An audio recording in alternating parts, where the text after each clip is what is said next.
So let's talk about your form from your feet up. So when you're standing up, let's stand up again and we'll face the camera this time. So our feet are, our tripod is pushing down evenly. The other thing that you want to do is your toes should be pressing down and back.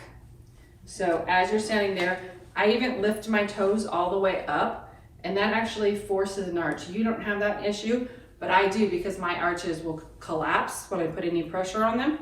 So by lifting the toes all the way up, I'm forcing the arch, and then I'm going to try to place my toes down without letting my arch fall down, and then press and pull backwards. So you definitely don't want your toes to curl. You want them to press down and back. Does that make sense? Yeah. So it's almost as like your feet are grabbing the ground. As you're coming up, the next thing to think about is your knees. So see how my knees are pushing outwards? My feet stay exactly the way they are, but my knees can push out, relax, push out, relax. When I do that, you can see my glute will contract and relax, contract and relax. So I like to just have you practice that a couple of times just to make sure you have control over that. And sometimes I think about if you had a roll of paper towels on the ground, then your feet were on the paper towels and you're trying to spread the paper towels apart at the dotted line. So your feet would be kind of pressing down and outwards, sort of like you're screwing your feet into the ground. And then your knee will rotate outwards and then release. Outwards, good. Yeah, good. And then you feel the glute contract when you do that? Yeah. So this takes a little bit of practice, but that's good. Your feet are not moving, just the pressure moves. So this is what you do, especially when you're gonna do a lunge, like anything with the glutes. Because a lot of us have lazy glutes and we use everything other than the glute muscles. So this will fire them up and get them ready to do most of the pushing.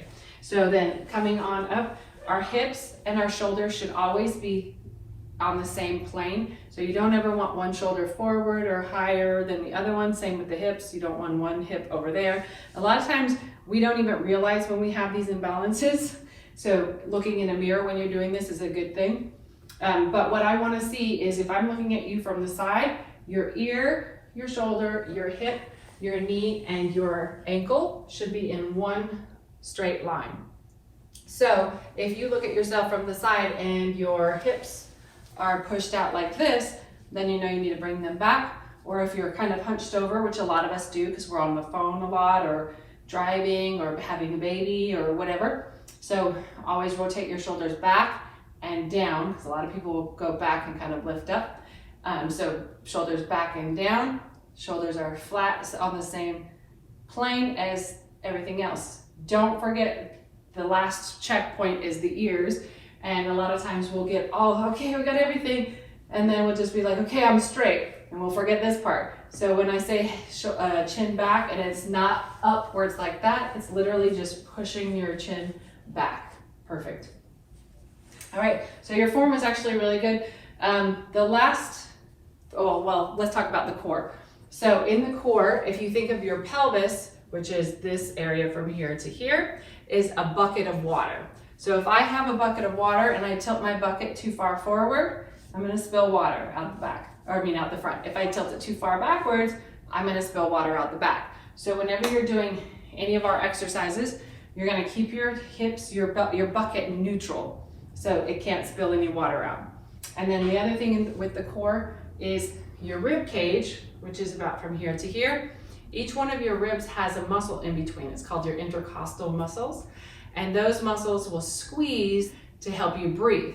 So what we do when we're training is that we use that pressure that you can generate inside the lungs to hold your entire core stable, the upper portion of it, okay? So how you do that is through your breath. So if you've ever been in the gym and you hear people like breathing like crazy people, that's what they're doing. They're creating that pressure inside the lungs so that that core stays stable. So you want to do that when you're exercising. So you're going to do it on the heavy part. So when you're pulling or pushing. So on a squat, you would squat down. And as you're lifting back up, that's where the work is. So that's where the breath is. Just like that. If I'm doing a chest press, I'm pressing up or I'm breathing out as I press up because that's where the strain, that's where I need to remain stable. All right, does that make sense? Another thing is the lower abs also need to be pulled in. There's a transverse abdominis. It's kind of like a sling that is right at the lower portion of your abs. And that we activate by that breath where like you're fogging up a mirror. So a lot of times I'll have people just try that. So go ahead and fog up a mirror, pretend mirror. And once you feel that muscle engaged, then squeeze it even tighter. Did you feel it kind of flatten out? Yeah. So that make sure you're paying attention because the transverse abdominis, when it contracts, it flattens the belly out versus the abs that are on top of it will kind of make it dome out. So this is important because it's going to help keep your whole pelvis stable when you're exercising, but also we don't want the muscles to build rounded out. We want them to be nice and flat. These are one of the muscles we don't want to be rounded. All right, so I think that is everything for the core. So the core sit breathing is what you'll hear me say when my people are training and they forget to breathe, because that's easy to do, believe it or not. Once we start moving our bodies, sometimes we forget to breathe. So if I say core sit breathing, you know what that is. If I say tripod, you know what that is. Knees rotate out and keeping your bucket neutral. Those are usually the cues that I give. So I think that is everything for posture. So that is your foundation for proper form and posture when you're in the gym.